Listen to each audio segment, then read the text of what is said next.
সম্মানিত আমার দ্বীনী ভাই ও বোনেরা, হযরত আদম আলাইহিস সালামের সৃষ্টি থেকে শুরু করে কিয়ামত পর্যন্ত মানব জাতির জন্য সবচেয়ে বড় ফিতনা বা পরীক্ষার নাম হলো মাসীহ দাজ্জাল।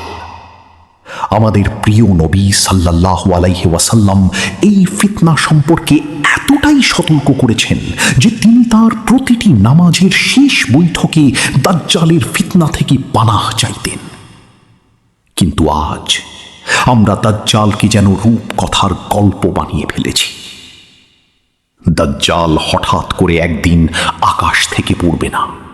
তার আবির্ভাবের আগে এই পৃথিবীর বুকে এমন কিছু পরিবর্তন ঘটবে যা দেখে একজন মুমিন বুঝতে পারবে যে পৃথিবীর ইতিহাসের সবচেয়ে বড় ফিতনার সময় ঘনিয়ে এসেছে।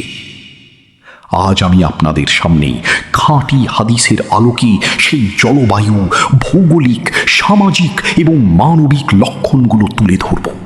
নিজেদের চারপাশের পরিস্থিতির সাথে মিলিয়ে দেখুন আমরা ধ্বংসের খাদের ঠিক কতটা কাছাকাছি দাঁড়িয়ে আছি।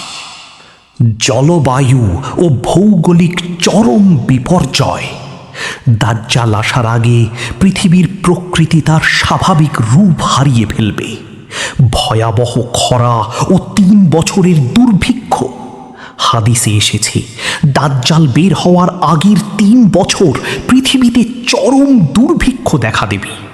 রাসূলুল্লাহ সাল্লাল্লাহু আলাইহি ওয়াসাল্লাম বলেছেন, দাজ্জাল আসার আগের প্রথম বছর আল্লাহ আসমানকে তার 1/3 বৃষ্টি আটকে রাখার নির্দেশ দেবেন এবং জমিনকে 1/3 ফসল আটকে রাখতে বলবেন।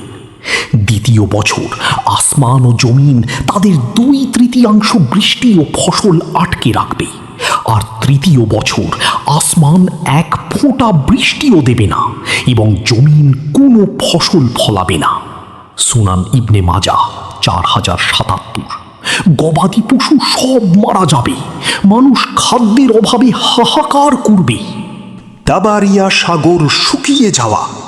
বিখ্যাত সাহাবী তামিম আদ-দারি রাদিয়াল্লাহু আনহু এর দীর্ঘ হাদিসে সহিহ মুসলিম 2942 বলা হয়েছে, দাজ্জাল বন্দি দশায় সাহাবীদের জিজ্ঞাসা করেছিল, তাবারিয়া সাগরে, lake Tiberias or sea of Galilee, কি এখনো পানি আছে?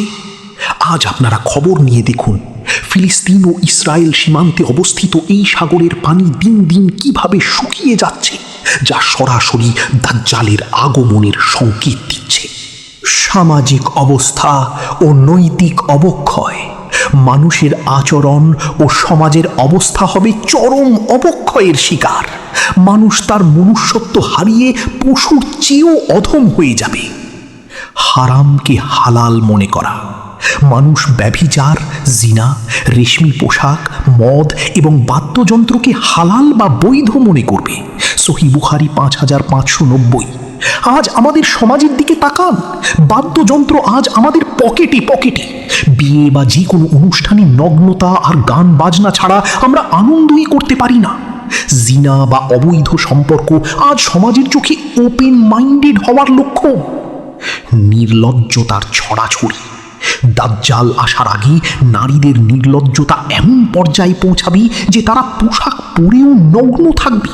এবং সবচেয়ে আশ্চর্যের বিষয় হলো, দাজ্জালের অনুসারীদের মধ্যে সবচেয়ে বড় অংশ হবে নারীরা। মুসনাদ আহমদ। হত্যার উৎসব। রাসূল সাল্লাল্লাহু আলাইহি ওয়াসাল্লাম বলেছেন, কিয়ামতের আগে হার্জ বা হত্যা এত বেড়ে যাবে যে হত্যাকারী জানবে না সে কেন হত্যা করছে, আর নিহত ব্যক্তি জানবে না কেন তাকে মারা হলো।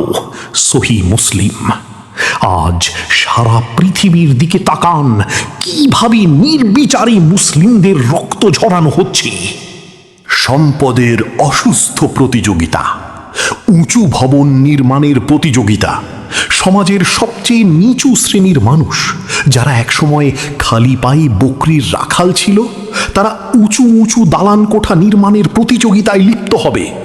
আজ মধ্যপ্রাচ্যের দিকে তাকালেই 1400 বছর আগের এই বাণীর সত্যতা আমরা নিজ চোখে দেখতে পাই। আমানত উঠে যাওয়া। মানুষের ভেতর থেকে বিশ্বস্ততা উঠে যাবে। মানুষ বলবে অমুক বংশে একজন বিশ্বস্ত মানুষ আছে, অর্থাৎ সৎ মানুষ আতস কাঁচ দিয়ে খুঁজতে হবে। সবচেয়ে ভয়াবহ লক্ষণ মিম্বর থেকে আলোচনা হারিয়ে যাওয়া।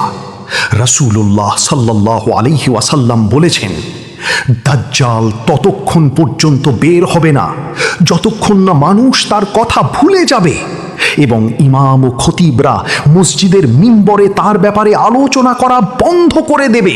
মুসনাদ আহমদ, হাদিস ১৬,৭৭৯।